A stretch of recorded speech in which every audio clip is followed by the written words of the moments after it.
The Fred Allen Show, brought to you by Ipana Toothpaste for the smile of beauty, Sal Hepatica for the smile of health.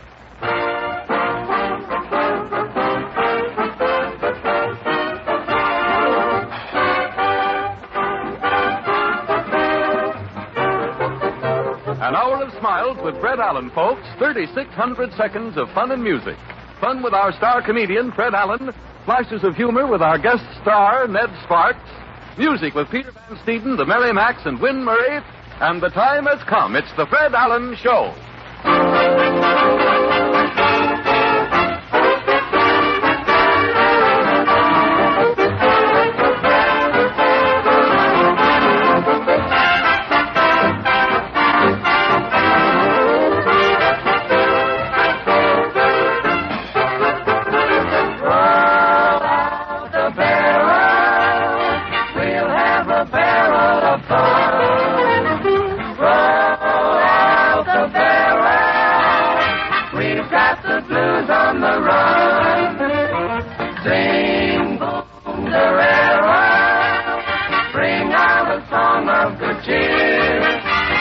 Now's the time to roll a barrel for the gang's all here.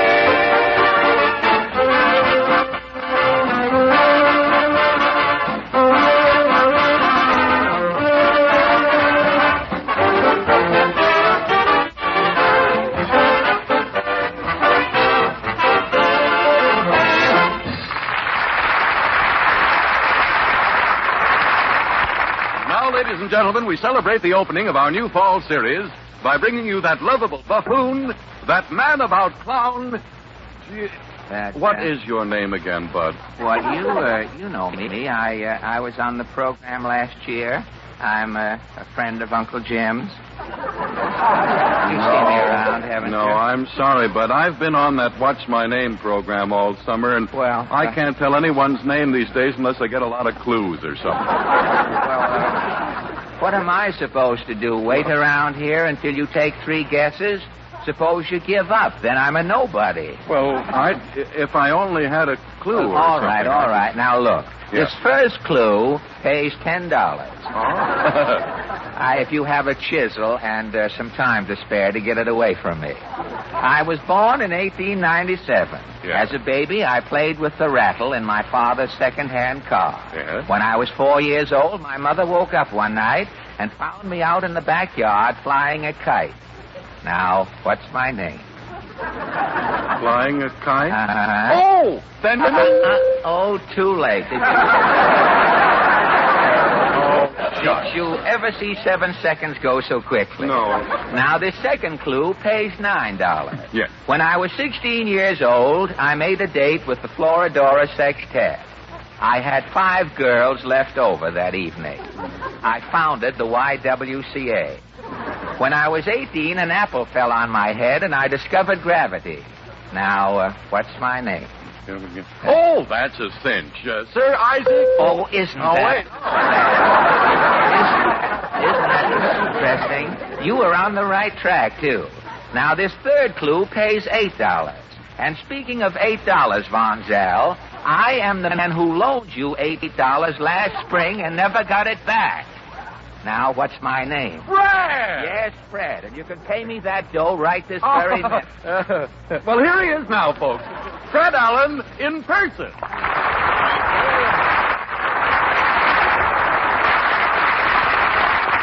Thank you.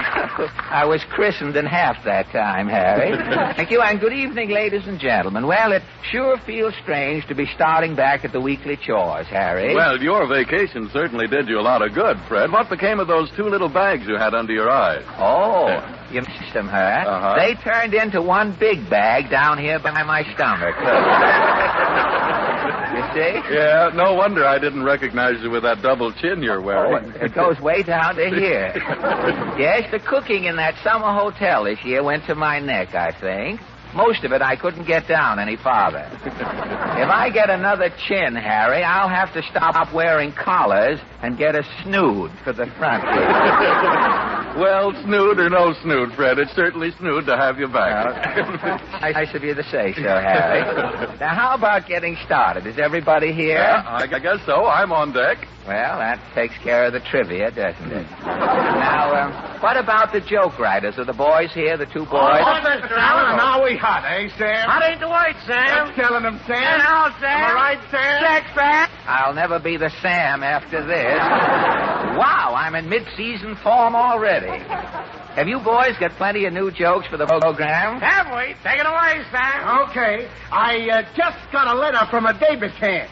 What do you hear from the snob? Get it? Something tells me this is going to be a short season, boys. He didn't get it. Now, who else is here, Harry? Well, Mrs. Trask is waiting, Fred. Mrs. Trask. Mrs. Trask, you know, the woman who starts the laughs in the studio audience. Oh, yes. You are on the qui-vive, of course, Mrs. Trask. Yes, sir, Mr. Allen. I'm fit as a hyena and ready for smirk. Well, that's fine. No, not that. Not yet, Mrs. Trask. You know, you don't have to laugh. Look in your contract. You don't have to laugh until the program starts. I know. I'm just warming up. Well, fine. You get back in the incinerator, and we'll baste you on the half hour. Now, let me see. Is anyone missing? Are we all... Hello, Mr. Allen. Oh, Portland. I had forgotten all about you. Well, you certainly are the picture of health, Portland. Yes, I'm trying to take off 10 pounds. Oh, I'm in the same boat. You're the picture of health, but you're overdeveloped. You've overdeveloped yourself, as it were. Mrs. Trask, you bad girl. Not yet. You mustn't rush into those things. I wasn't laughing at you. Oh, you were improvising, were you? No, I happened to think of the salary you're paying me. Quiet. Now, where did you spend the summer, Portland? Mama and I were at the World's Fair. All summer, were you? Yes. We've been in that line for the General Motors exhibit since June. We finally got in today. You just made it, didn't you? I'll say, the fair's closing this month. I know. They say if the Perisphere was an aspirin, Grover would probably take it. Well, thanks for popping in, Portland. I've written a speech to welcome you back to radio, Mr. Allen. Well, it's very nice. I appreciate... Huzzahs with salutations, and welcome back today. Not now, Portland. Can't I speak my piece? A little later. I've got to get the program started. Yes? Mr. Allen? Yes? Are you starting back on the radio tonight? Yes? That's done it. Goodbye, all. Still killing them, eh, Allen? Oh, it's you, Van Steeden. It isn't Glenn Miller. You're telling me. The program can use Glenn Miller this year, if you want my opinion. If you want my opinion, the program can use Bob Hope. Now, look, you fugitive from an audition. No, wait. Well, he started it. Well, He Fred, said I know, but this is the first program of the season. Let's all start off friends. It's this a shame by me, as the saying goes. As the saying went. That crack got so ripe it fell off the hit parade 6 months ago. Well, overlook it, Fred. Come on, let's have harmony in the cast. Well, it's more than we ever got from Van Steeden's welding outfit. I'll tell you. All right, now come on, fellas. Shake hands. Press the flesh, Allen. Bragging, hey? Well, all right. Oh, well, now that's more like it. Now you're friends. Wait a minute. I've been robbed. What do you mean, Rob? All I did is shake hands with you. Come on, Allen. Where's my hangnail? Well, how is that? Accused of... Huzzahs with salutations, and welcome back today. No, not now, Portland. But when do I welcome you? Later in the program. This is later, isn't it? Well, it's later than it was, yes, but not late enough. Now, I've got to start the show now. Things are... Oh. Yes, you'll catch on when I get going. Are the mighty Allen Art players here? To be or not to be? And that's just one of the questions tonight, folks. We're all set. A fanfare, Van Steeden. See? Knocking already, and I haven't even started. Come in. Yo, Mr. Allen. Yes, if you're looking for the Woodlawn Cemetery... No. Oh, now, you're just kidding me. You've just given your pallbearers the slip, I can tell. No, honest. I'm here on business. What business? Who are you? I am Caldwell Sprague, radio program creator. I'm here to start creating. Well, who says I need a program created? Your sponsor. Oh, the sponsor. Yeah, you've been doing the same program too long. Newsreels, people you didn't watch is the same actors. Oh, and you are here to create. Yeah. I'm creating a whole new program. Where's Van Steeden? Right here, Mr. Sprague. You're fired. What? Now we're getting someplace. Well, Mr. Sprague, my orchestra's perfect. You and that poor man's Philharmonic. The public today wants swing. But I've got a new swing band this year. Well, okay. I'll start creating a good swing quartet to go with the band. We don't need a swing. We've got the best swing quartet in the country, Mr. Sprague, the Merrimack. The Merrimack, eh? Are they hep? Are they hep? I tell you what I'll do. I'll just have them run through a number for you. It's called Good Morning, Mr. Zip, Zip, Zip.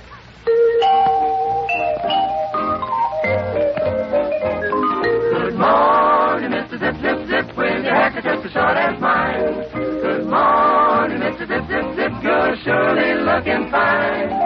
Ashes to ashes and dust to dust, if the camels don't get you, then the luckies must. Good morning, Mr. Zip, Zip, Zip, with your haircut just as short as your haircut just as short as your haircut just as short as mine. Good morning, Mr. Zip, Zip, Mr. Zip, Zip. Oh, you went to the barber shop and got your hair cut short, just like mine. Good morning, Mr. Zip Zip. Mr. Zip Zip. You came out of the barber shop and you were looking fine. Ashes to ashes and dust to dust. If the camels don't get you, then the luckies must. Good morning, Mr. Zip Zip Zip Zip Zip Zip Zip Zip Zip Zip. Good morning, Mr. Zip, Zip, Zip. Are you gonna take a trip? Good morning, your haircut short as mine. Good morning, Mr. Zip, Zip, Zip. Take a tip and take a grip. Good morning, you are looking fine. Ashes to ashes and dust to dust. If the camels don't get you, then the luckies must. Good morning, Mr. Zip, Zip, Zip. With your haircut just as short as. Your haircut just as short as, your haircut short as mine.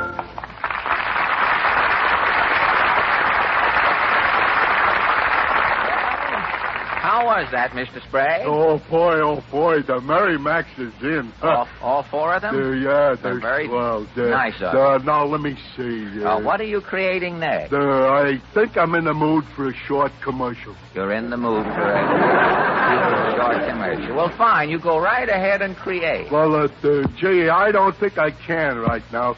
You see, I got an awful headache, and I feel so dull and low-key. Well, we can take care of that for you, Mr. Sprague. We have a very special service that's meant for everyone who feels like you do. Now, you just listen to Harry Von Zell. Well, the truth of the matter is that nearly every one of us at some time or other feels sluggish and under the weather, or we have a dull headache resulting from a stomach that's upset because of overindulgence in eating or drinking. Well, now that's when a glass of sparkling Sal Hepatica helps give you a faster comeback. We say Sal Hepatica because if you take something with a laxative action only, you do nothing to counteract excess gastric acidity. But Sal Hepatica does both. As so many physicians will tell you, Sal Hepatica not only brings you speedy yet gentle relief, it also counteracts excess gastric acidity, which chases that sickish feeling fast. So get an inexpensive bottle of Sal Hepatica at your drugstore tomorrow. Remember, the better you feel, the better you look. And you feel better faster when you take gentle, quick-acting Sal Hepatica.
That was swell.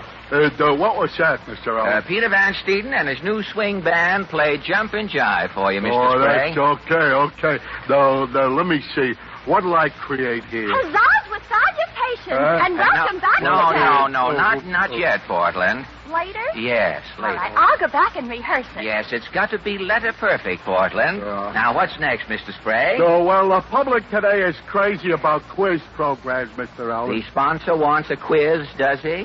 Yeah, or a reasonable facsimile. Or a reasonable facsimile. Yeah. Well, we've beaten the sponsor to it, Mr. Sprague. We've already prepared a midget quiz. Oh, boy. Uncle Jim has selected a committee of 3 from our studio audience, and I see the folks are taking their seats at the conference table, so I'll join them over here. Good evening, lady and gentlemen. I don't have to tell you that our quiz is entirely unrehearsed, ladies and gentlemen. I know that you'll get the idea as we go along here. Anything is apt to happen, even I can't tell you. First, in order to make sure that people do not confuse our quiz program with information, please, I'm going to... You can't tell. Kieran may be in the woodpile here. I'm going to ask the names of our contestants. May I ask your name, please? Frank Killian. Mr. Killian. Yes, sir. What is your occupation, Mr. Killian? Insurance. You're in the insurance business, are you? Yes, sir. You're not here on business. I mean, you're just here as on the committee. I see. And where is your home? Do you live in New York? No, Camden. Do you live in Camden, New Jersey? That's just a stone's throw from Philadelphia, isn't it? If you have the stone and you're in the mood. Yeah. And what is your name, miss? Helen McGuckin. Miss Helen McGuckin. What is your occupation, may I ask? Well, I'm a report censor. You're a report censor? That's right. You censor reports? I do. What sort of reports? Why, bank examiners reports. Oh, bank examiners reports. Do you get them when they're in the bank or after they're on the lam? When do you... You overtake them, do you? And where is your home, may I ask? Wilkes-Barre, Pennsylvania. Wilkes-Barre, Pennsylvania. You're not nervous tonight, are you? No. Say, you've got nothing to be nervous about. If anything happens, I'm the one who's going to get fired. So don't get nervous. And may I ask your name, sir? Cy Fraser. Cy Fraser. And what is your occupation, Mr. Fraser? I'm a manager of a men's clothing store in New York. Manager of a men's clothing store. It's too bad I got this suit yesterday. You could have probably gotten it for me wholesale if I'd only held off and not knowing. But now, on most of the quiz programs, ladies and gentlemen, the contestants never meet. For instance, you might be on a Professor Quiz with a beautiful girl. Professor Quiz never introduces you. The program is over. You've helped make the professor a big hit. The program is over, and you both go your separate ways. Who knows? Had you met the beautiful girl, romance might have ensued. Or if it had been you, Mr. Killian, in the insurance business, you might have sold her a 20-year endowment policy. But we're not going to have that. On our quiz, all of our contestants are going to be properly introduced. Now, Miss McGuckin, this is Mr. Fraser. May I present Mr. Fraser? Miss McGuckin, may I present Mr. Kilrain? And Mr. Fraser, would you meet Mr. Kilrain? How do you do? Now, if we only had a deck of cards, we could turn this thing into a bridge game. Now, I guess we're all ready. Our quiz, ladies and gentlemen, is called Picking on Harry. Is Harry here? If Mr. Von Zell will turn around. On the back of Harry's coat, you will see 94 pockets. Each pocket contains a question. As the contestant calls his number, the question is removed. Each question pays $5. And the subjects tonight are history, right and wrong, and etiquette. All right, Mr. Killian, if you will call your first number. 52. Number 52 for Mr. Killian. If Portland, can you find it? Howard Pickens on Harry. Your question is a question in history, Mr. Killian. Who bought Manhattan Island for $24 and a bottle of whiskey? You remember the gentleman's name, do you? Was he a Dutchman? Yes, he was. I don't know his nationality. I've got the answer here, but don't kibitz on me.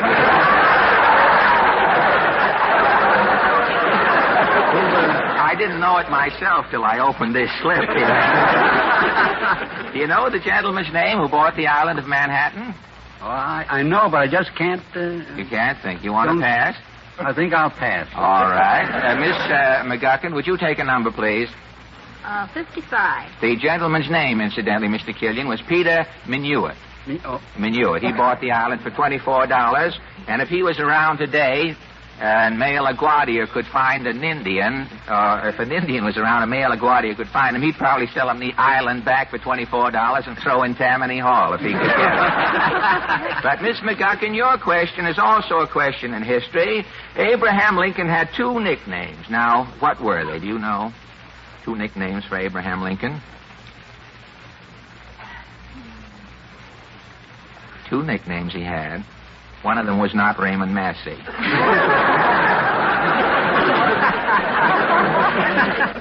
was Silent Abe, wasn't it? No, one was not Silent Abe. He was quite loquacious, I might say, with a man named Douglas. They toured the country as an act. Number 2, as I recall. Do you know the names?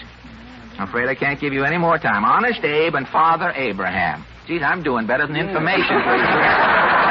Haven't lost anything up to now. And Mr. Fraser, if you'll take your number, please. 60. 60. That's also in history. The questions are history. Thank you very much. You're doing very well. I hope nobody goes over 100. We'll be down on Harry's legs and there aren't any pockets. Mr. Fraser, if George Washington was the first president of our country, who was the first vice president?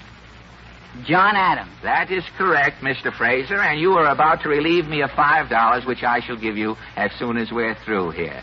Is this your, Mr. Killian, would you take your second number, please? 83. 83. Mr. Killian wants 83, if we could have it. I don't know how long the quiz will run. Of course, we haven't timed it yet. We're all breaking in tonight, so if we're all written up in Variety, the committee will get panned along with me, so... Now, right or wrong? This is a right or wrong, Mr. Killian. A franking privilege is a license to sell hot dogs. Right or wrong? Right. This is a right to send mail free. That is why you get so much mail from your senator and your representative. Miss McGuckin, we have another minute. Would you take another... 82. 82. This is also a right or wrong. And we're closing in on our last minute. The beauty of this quiz is it ends when you least expect it. The man waves a finger at me. Right or wrong? If you were suffering from an acute coryza, all you have is a cold in the head, Miss McGuckin. Right or wrong?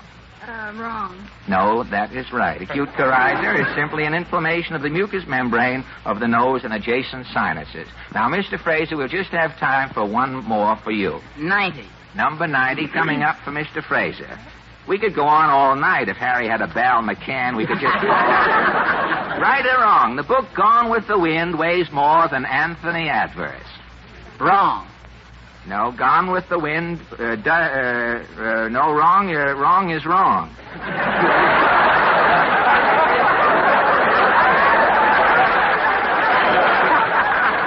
Gone with the Wind weighs more than Anthony Adverse. Gone with the Wind weighs 2 pounds and 5/8, and Anthony Adverse weighs 2.5 pounds. I know because I went into Brentano's the other day and had Gone with the Wind weighed and Anthony Adverse. I'm very sorry, but this is the first night of our quiz, and we haven't got it very well arranged yet. And I've just been told by the vice president in charge of waving fingers at the comedians that the quiz has suddenly ended. And I want to thank you a lot for helping us out.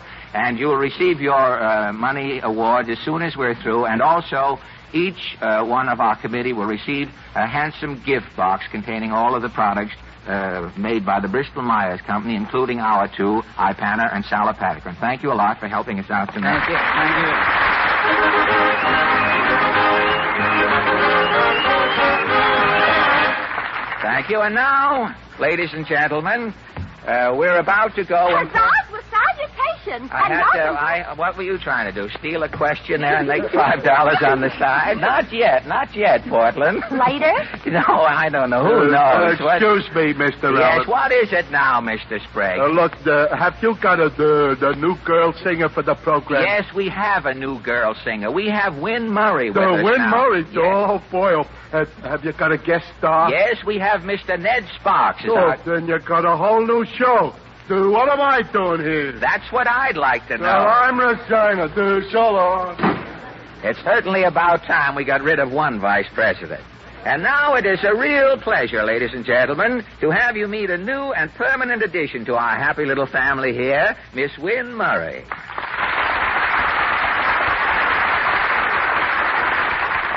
Thank you. Thank you. Isn't she cute? That's all you, isn't it, Win? What are you going to sing tonight, Win? How would you like to make your first appearance for us, singing that number you did so well on The Boys from Syracuse? Sing for your supper? Yes, is that the one? Sing for your supper and you'll... Take it up from there, will you, Win?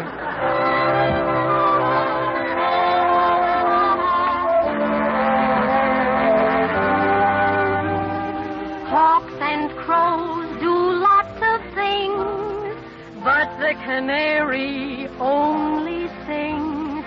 She is a courtesan on wings. So I've heard eagles and storks are twice as strong. All the canary knows is song, but the canary gets along. He'll get a bird. Sing for your supper and you'll get breakfast. Songbirds always eat if their song is sweet to hear.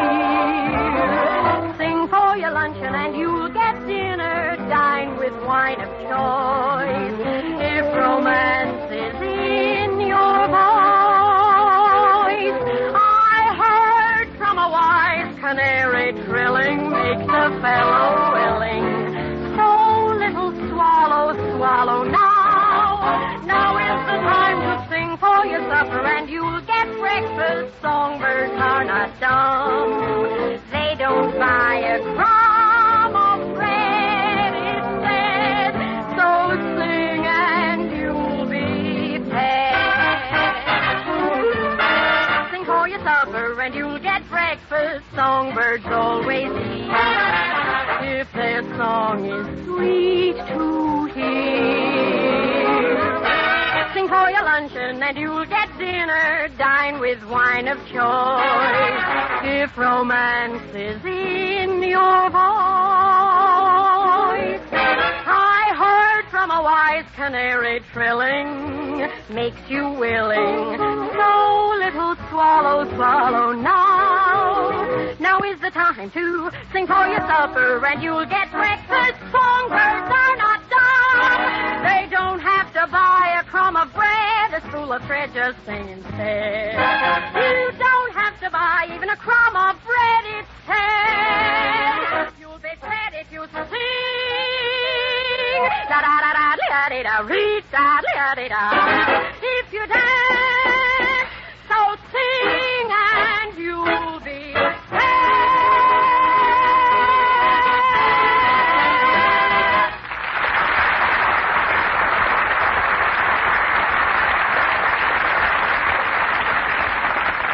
That was swell, Win. P.S. You get the job. And now, ladies and gentlemen... The correct time is now 29 and 53 seconds to the very minute. And it's the very minute, too, if you're beginning to catch a cold, to take Sal Hepatica. Recommended by so many physicians because it gets after colds in two prompt ways. First, as a laxative, Sal Hepatica is quick, yet gentle acting. And speed is mighty important in fighting a cold. Second, Sal Hepatica helps nature counteract the acidity that so often accompanies a cold.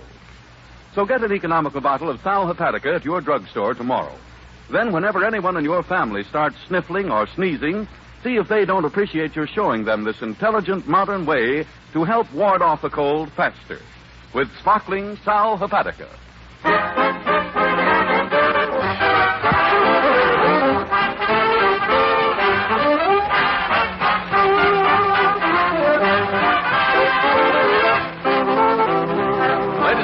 the Fred Allen Show continues immediately after a short pause for station identification.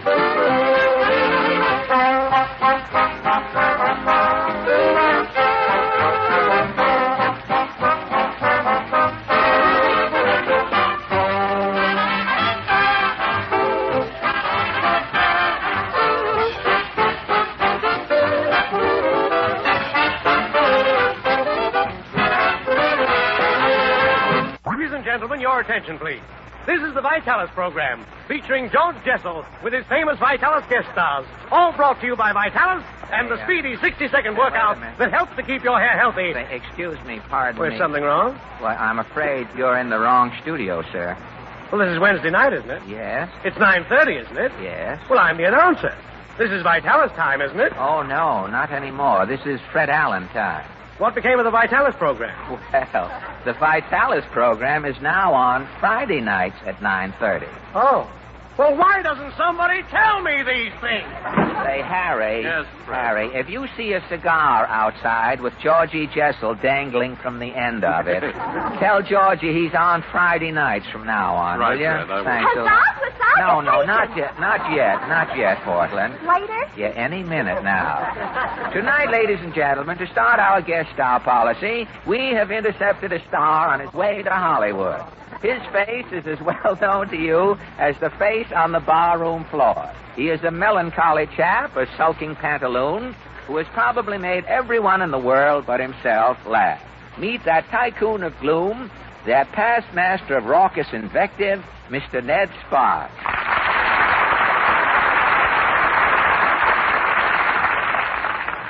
Thank you, friends, and thank you, Rudy. Wait. What's going on? Everybody's mixed up here tonight. I'm afraid you, too, are a little confused, Mr. Sparks. This is the Rudy Valley program, isn't it? No, I'm not, You're talking through your nose, aren't you? Yes, but I'm not Rudy. It just so happens I talk through my nose. How do you whisper? Talk through one nostril? No, I hold my nose. With some of those jokes you've been telling El Fideldo, you should. Now, look, Mr. Sparks, my nose is my business. Your business is in the red, brother. Now, wait a minute, Ned. Let's start this interview over. Not me. I got on my nerves the first time. Well, now we've got something in common. One of us is slumming mentally, Rudy. Not Rudy. Look, one thing at a time, Mr. Sparks. First, this is not the Rudy Valley program. Rudy went off the air last week. Rudy's out of work, eh? Uh-huh. That explains it. Explains what? Rudy in the auto match yesterday. He was singing to himself. Rudy singing what? My time is my time. Why, I didn't know you sang, Mr. Sparks. What do you think of my voice? And keep it clean.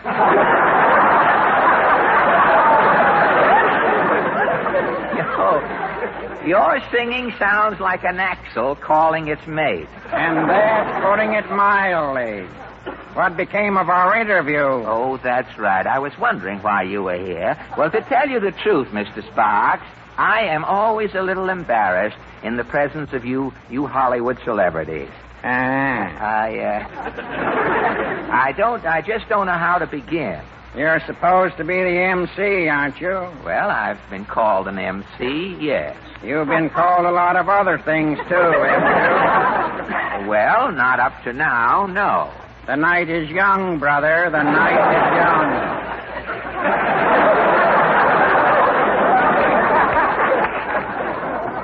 young. You know, it seems funny. You here at the microphone looking at me.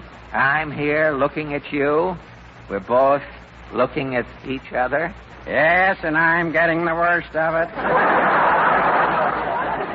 To me, you look like a little boy who grew up in a bottle of alcohol. To me, you look like a hot foot with skin on it. You look like the oomph boy in an old lady's home. Looking at you leaves a bad taste in my eyes. Give up? Unless somebody writes me some more answers, yes. Well, I guess I should ask you a few polite questions now, but I really don't know where to start. Why don't you ask me if I was born? Oh, were you born? No, I'm a self-made man. I double-crossed myself. Now, let me see. What else could I possibly... Why don't you ask me how I got on the stage? A happy thought. How did you get on the stage, Mr. Sparks? When I was a kid, my father took me to see Mitch Hepburn play Uncle Tom's Cabin. Mitch Hepburn in the lead, was he? Yes. My old man didn't like the show, so he threw me at one of the actors. And that's how you got on the stage, huh? The actors were too weak to throw me back. I had to join the cast. Well, how long were you with Uncle Tom's Cabin? 2 weeks. When they started using fireflies for footlights, I resigned. Well, how did you happen to go to Hollywood? My grandfather died and left me a burlap muffler and a pair of high-button shoes. Where else can you wear a burlap muffler and high-button shoes? Well, you've been out in California a long time. I guess you've seen a lot of changes in Hollywood. Yeah, when I first went into pictures, an actor was an actor. Well, what is an actor in Hollywood today? He's a straight man for a set of dishes. What is your opinion, speaking of pictures, what is your opinion of the double feature policy? 2 wrongs don't make a right. Well, do you think the moving picture will eventually replace the old-fashioned sleeping tablet, Mr. Sparks? Not unless you make another one, Mr. Allen. Oh, you saw my last picture, did you? Yes, I have insomnia. I saw it all. Well, enough about me. I know that everyone is interested in one thing, Mr. Sparks. How did you acquire your sunny disposition? You mean, how did I get this out-of-the-money look? Yes. As a baby, I was weaned on acidophilus and learned to take the bitter with the bitter. The bitter with the bitter. And as you have grown up and copped your way through life, have you used any special diet to maintain your curdled outlook? Yes, my stomach gives me a lot of trouble. I keep eating the wrong food just to get even with it.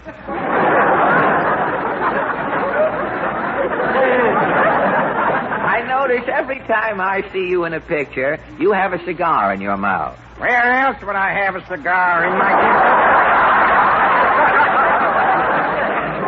No, I just wondered if you smoke. Of course I smoke. You don't think I park a cigar in my mouth to hold up my upper plate, do you? Oh, the lower one. You hold it down. But you must enjoy smoking. Not me. I dip my cigars in gasoline. They taste like they're backfiring. I like them that way. Well, cheer up, Ned. The outlook isn't so bad, you know. Remember that old saying, let a smile be your umbrella? Yeah, did you ever look up and smile when it started to rain? No. I did. What happened? I got a mouthful of soft water. Well, I guess that mouthful of soft water about washes up our interview, Ned. It's been nice having you leer at me from across the microphone. Yeah, I've suffered a lot, too. Say, before you go, Ned, how about doing me a great favor and giving your radio fans a rare treat at the same time? You want me to sing again? No. I'm a friend of Tibbetts. Uh-huh. We've heard you sing, but no one, as far as I know, has ever heard you laugh. Now, how about letting us bring America your first and perhaps your last laugh? Well, I know it's sort of short notice, but you can scare one up, can't you? All right, are you ready? Okay. Ha, ha, ha. Well, thank you.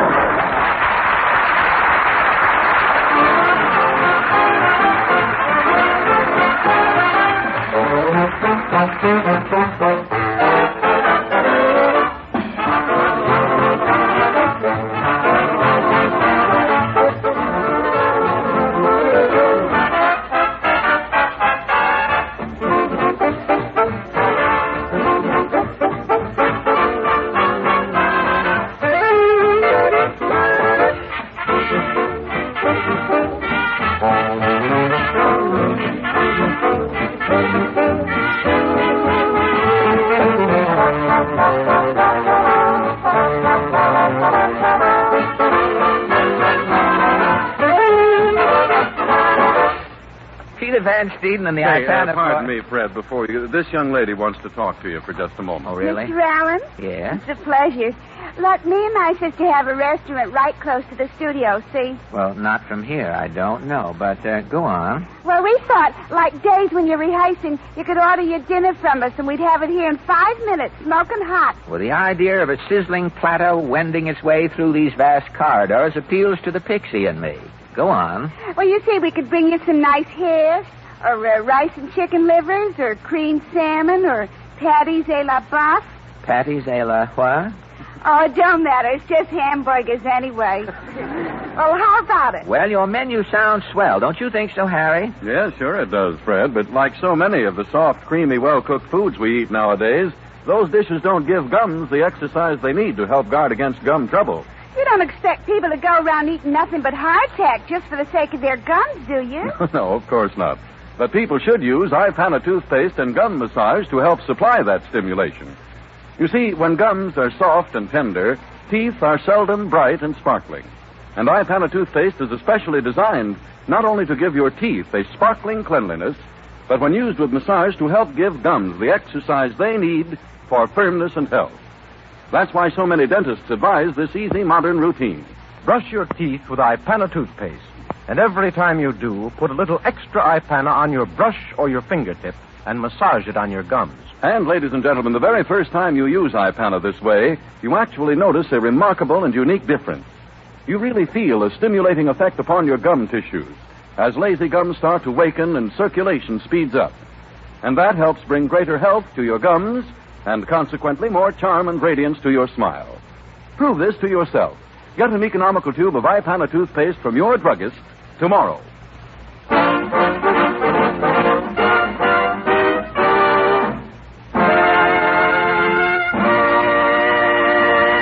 And now, ladies and gentlemen, the mighty Allen... Huzzah for salutations! No, not now, Portland.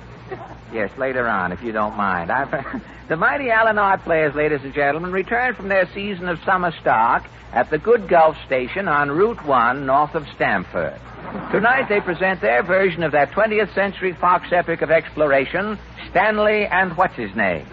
Tonight you will hear for the first time the real reason why Henry M. Stanley failed to bring Dr. Livingstone back from Africa.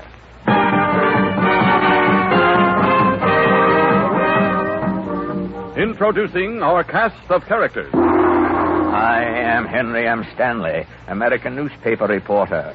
In 1876, the editor of the New York Herald sent me into the heart of darkest Africa in search of Dr. Livingstone. Hello. I'm Dr. Livingstone.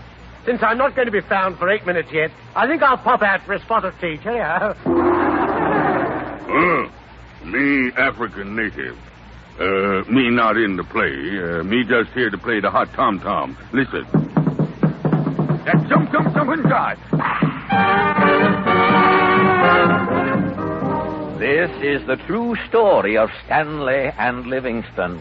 On April 1st, 1876, I, Henry M. Stanley, sailed from New York to find Dr. Livingstone. When I met him in the jungle, I was to make a remark that would echo down through the ages. Day and night, as my boat plowed through the bounding main, that sentence I was to say ran through my brain. Dr. Livingstone, I presume. Dr. Livingstone, I presume. Dr. Livingstone, I presume. Dr. Livingstone, I presume. Yes, when I found the lost missionary, I would say, Dr. Livingstone, I presume. Africa, the land of cannibals and cobras, mystery and mumbo-jumbo. No sooner had we landed at Zanzibar and started inland than my assistant Jeff and I had a taste of Africa's terrors. Our first hideous experience occurred the second day. We were walking through the underbrush. Jeff spoke. Well, Mr. Stanley, I reckon we're in the suburbs of Africa, all right. Yes, Jeff? Gad, what a desolate country. And somewhere in this dismal interior is Dr. Livingstone. You're sure going to a lot of trouble to pull that crack of yours on the dock, Mr. Stanley. What's that line again? Dr. Livingstone, I presume. Gad, how I have rehearsed that line. You sure have. Say, who's this man coming through the grass? Say, it might be Dr. Livingstone. I'll speak to him. Dr. Livingstone, I presume. Bula Bula. Jumping jackals. He's a headhunter. Savage. Bula Gula. Chief, catch him 2 heads. Make bookends. My gun, Jeff. The guns ain't loaded, Mr. Stanley. Paleface, make ready. Die. Look out! Look out, that spear! There's only one thing to do, Jeff. What? Chief, kill white man. Oh, yeah? Look, Chief. Devil! Devil! Devil! Devil! Boy, you sure scared him, Mr. Stanley. What did you want on him? My passport picture. Our first dilemma in hand, our little safari was quickly formed, and we forged ahead into the trackless wastes of the jungle. Onward we trekked to Tangahiki. Here we stopped at a tourist camp for supper and a good night's rest. I had just dozed off. A knock sounded at the door of my cabin, number 31. Come in. Pardon, Buana. Native runner outside asked to see Mr. Stanley. Bring him in, boy. He may have news of Livingstone. I'll rehearse my speech. Dr. Livingstone, I presume. Dr. Livingstone, I presume. Here he is, Buana. Unga, bunga, unga, unga, bombi, pakichao.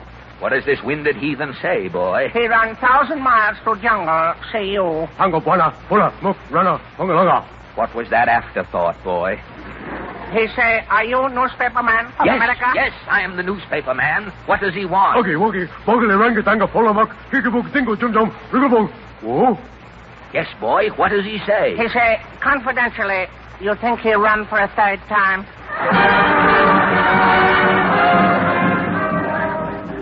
Bidding a hasty farewell to this Ubangi water liftman, the next morning we pressed through the tropical underbrush, still searching for the missing Dr. Livingstone. As we crept through the dense foliage one morning, a solitary figure approached us. As he drew near, I spoke to him. Ahoy there! Dr. Livingstone, I presume? Now I'm Ned Sparks. How do you get out of Radio City?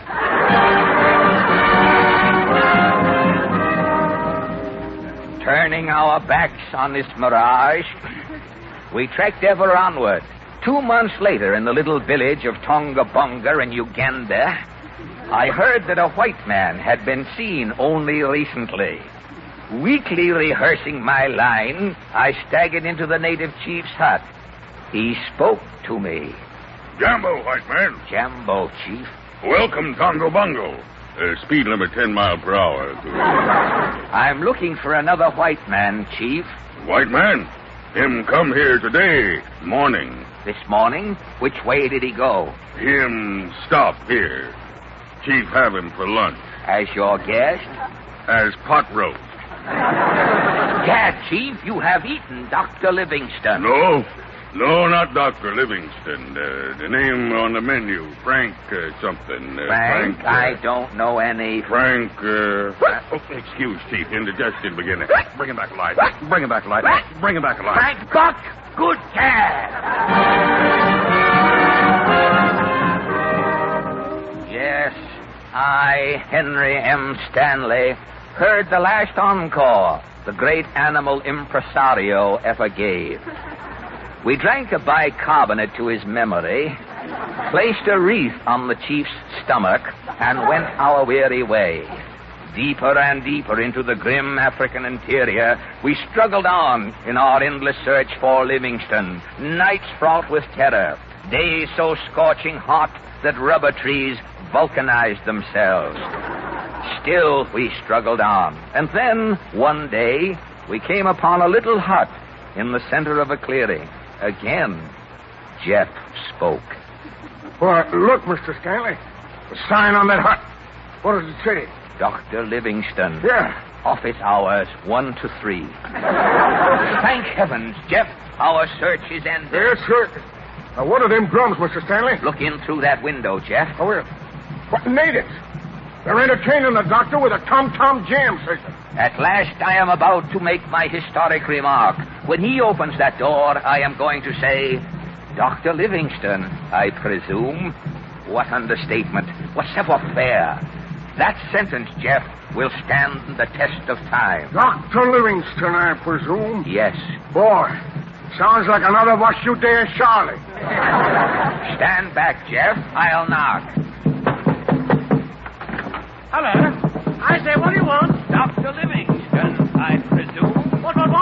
Dr. Livingstone, I presume. Not all, boy. Those nasty drums, I can't hear you. I said Dr. Livingstone, I presume. I don't get it.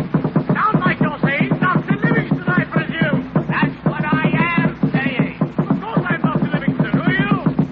I said Stanley. What?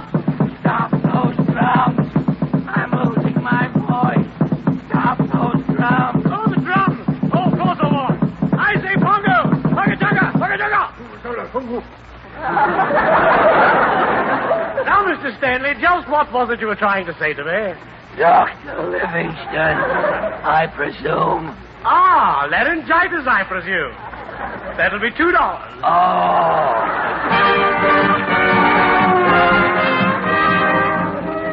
For 2 days and 2 nights, Jeff and the doctor fed me herbs and bark to bring my voice back. Finally, I was well enough to discuss the question of bringing Dr. Livingstone back to civilization. I left my hut one morning and crept to his office by appointment. Well, I say, Stanley, old Boy Scout, how's the patient today? Fine, Doctor. I'm ready to start the trek with you back to civilization. Oh, ripping. I shall call my daughter and reach for power. Your daughter, Doctor? You have your little girl with you here in Africa? Why not? She's right at home in the jungle. She even has an orangutan playmate. She's teaching him how to talk, you know. A talking orangutan? Tad, what a story for the New York Herald. Where is this simian? My daughter's feeding him in the next room. Pop it, old boy. Fine, I'll do that. I'll be right back.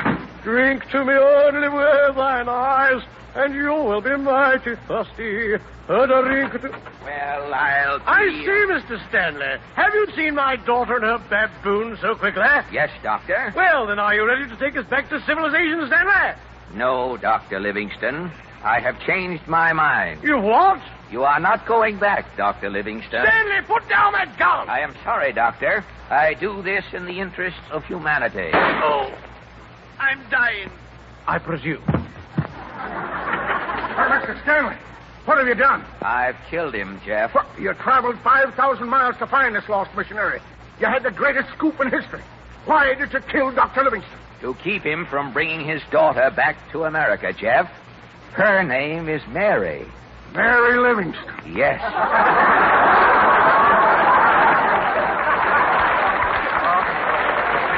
I couldn't bring her talking orangutan back to civilization. Look at him. Come in here, you. Well, does he talk? Does he? Say something, Jim. Jello again.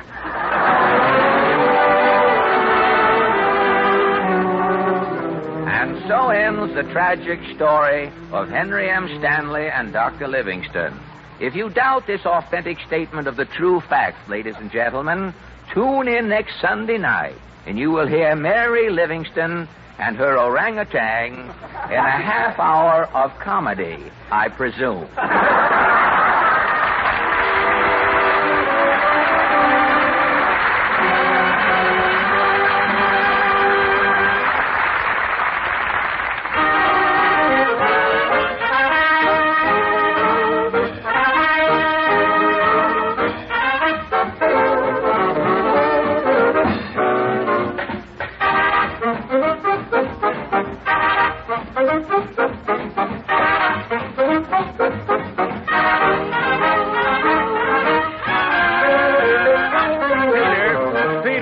Just a minute, will you, please? Fred.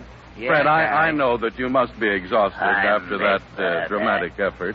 But before the Merrimacs come back to sing again, won't you say just a few words to your public? Oogaboola dogadoo banga wanga. Huh? I'm still in Africa, Harry. Oh. Maybe you'd better say something that makes sense, but quickly. Well, none of us can ever look our best without an attractive smile. That makes sense. Yes, and so does the advice of so many dentists who say, for brighter teeth and healthier gums, use iPana toothpaste and gum massage. For iPana is especially made not only to give teeth a sparkling cleanliness, but when used with massage, to help give gums the stimulation they need for firmness and health. The exercise they do not get from our modern, well-cooked foods. And when gums are soft and tender, they are not only more susceptible to trouble, but teeth seldom have the sparkle necessary for a really attractive smile. So begin tomorrow to brush your teeth and massage your gums with iPana toothpaste. It's the modern, easy way to help bring new firmness to your gums, a brighter luster to your teeth, and naturally more charm to your smile. Ask your druggist for iPana toothpaste.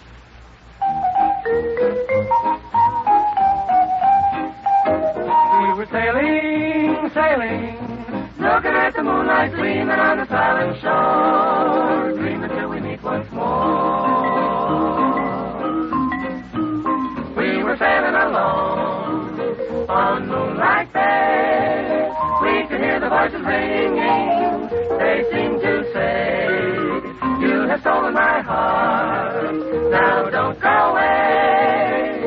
As we sang love's old sweet song on Moonlight Bay, we were sailing along on Moonlight Bay. We could hear the voices ring and they seemed to say, "You have stolen my heart. You have stolen my heart. Now don't go away." As we sang love's old sweet song on Moonlight Bay, we were sailing along on Moonlight Bay. We could hear the voices ringing and they seemed to say that you have stolen my heart. Now don't go away. As we sang love's old sweet song on Moonlight Bay, we were sailing, looking at the moonlight gleaming on the silent shore, dreaming till we meet once more. We were sailing along, singing a song, sailing along, singing a song on Moonlight Bay, on Moonlight Bay.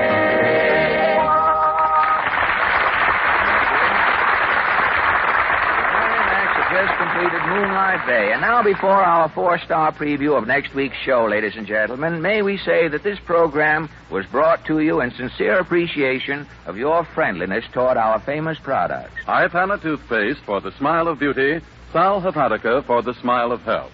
iPana and Sal Hepatica. Thank you, Harry. And don't forget, ladies and gentlemen, next Wednesday evening we bring you... Huzzahs with salutations. And welcome back today. Yes, Mrs. Stanley. We'll see you next week.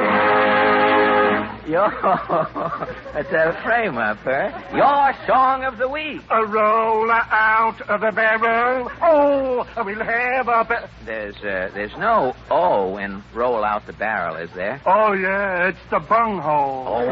And our guest star will be... Bert Lahr, the Cowardly Lion of The Wizard of Oz. And music. Good night.